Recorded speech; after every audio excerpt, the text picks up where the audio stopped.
Hi, I'm Rose Reisman. Welcome to Cooking with Rose. Well, it's really cold out there today, and the best thing I love on a cold night is a really nice comfort soup or a stew or a chili. So come join me today while I make up a couple of fabulous soups. I'm going to start with a wild mushroom soup. Come on over to the stove.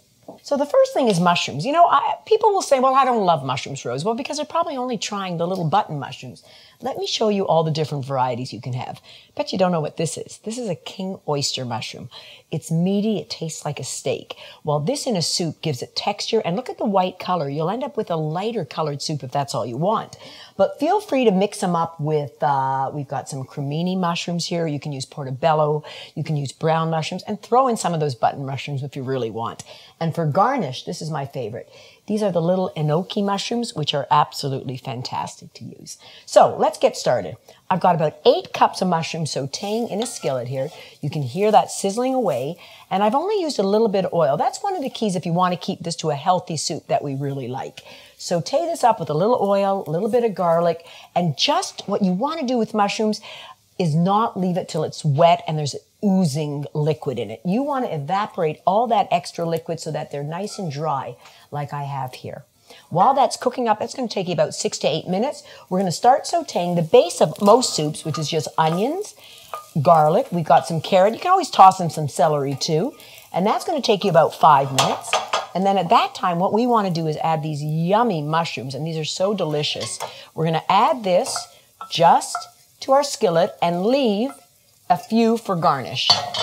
Okay? Just cook that up together. And now the rest of the soup is going to be magic. We're going to add in some stock.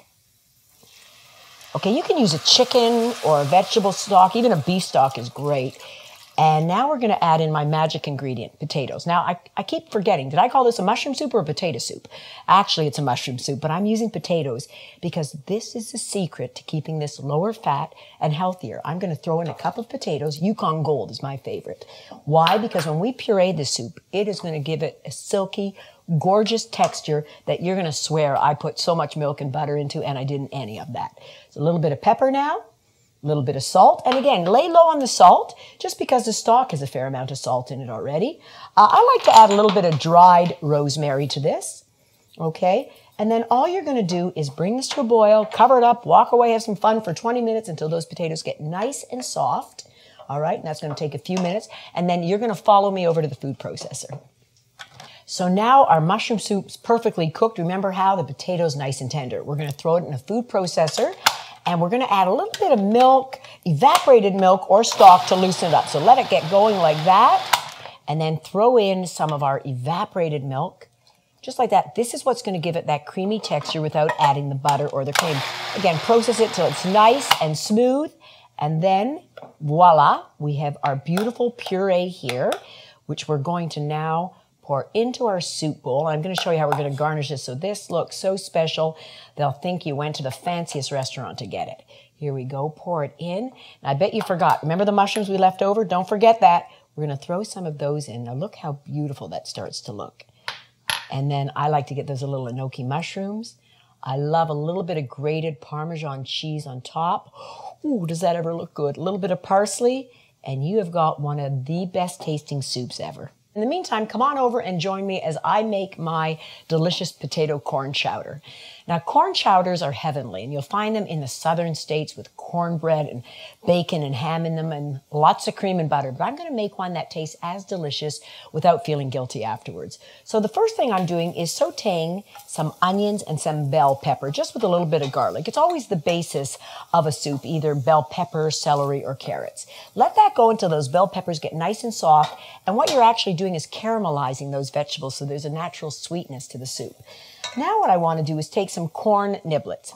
Good old canned corn is all you need here. We're going to saute this corn in a dry skillet until it begins to char and get a little brown. Absolutely delicious. You can add it to a salad too.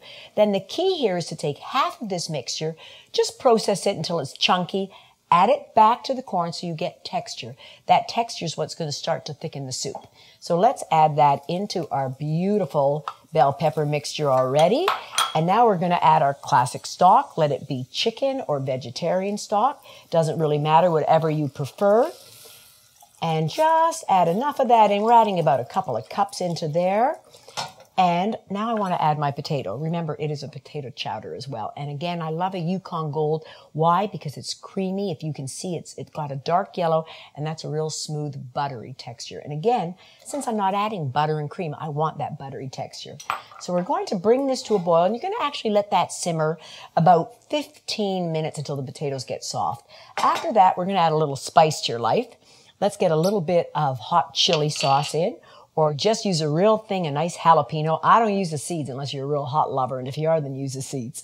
And now, to thicken this up, I've taken a little bit of evaporated milk, mixed in a little flour. It's going to create what I call the cream sauce. We're going to add that to that beautifully, bring it to a boil, and then let that simmer away just for about 5 minutes till it gets nice and thick.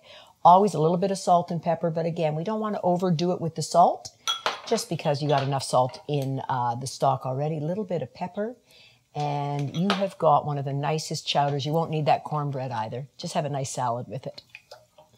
And now we're going to take these over and we're going to plate them for you.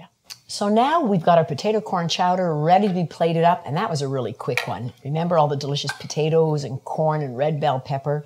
Let's spoon it into a bowl. Now remember, keep in mind that all of these soups, they're not only delicious, but they're really healthy for you. You saw I used no cream, no butter. They're low in sodium, so you know what? Have a couple bowls. I'm going to garnish this up with a little bit of parsley, but you know, a chowder can even have dill or cilantro in it. Absolutely delicious. So here we have our 4 soups. Now 2 of them that I didn't get a chance to make, but you can find on the website. Take a look at this. This is our Tex-Mex chili with chicken. It is so delicious. It's a full meal in a bowl. I love to have side garnishes of some old cheddar, some light sour cream, a little bit of cilantro. And for the kids, I mean, I got 4 kids, so they love this soup. This is a meatball egg noodle soup with a little bit of Parmesan cheese. It's an entire meal right there. So there you go, 4 great wintry soups. Thanks for joining me. I'm Rose Reisman, and bon appetit. I'm going to try some of my mushroom soup.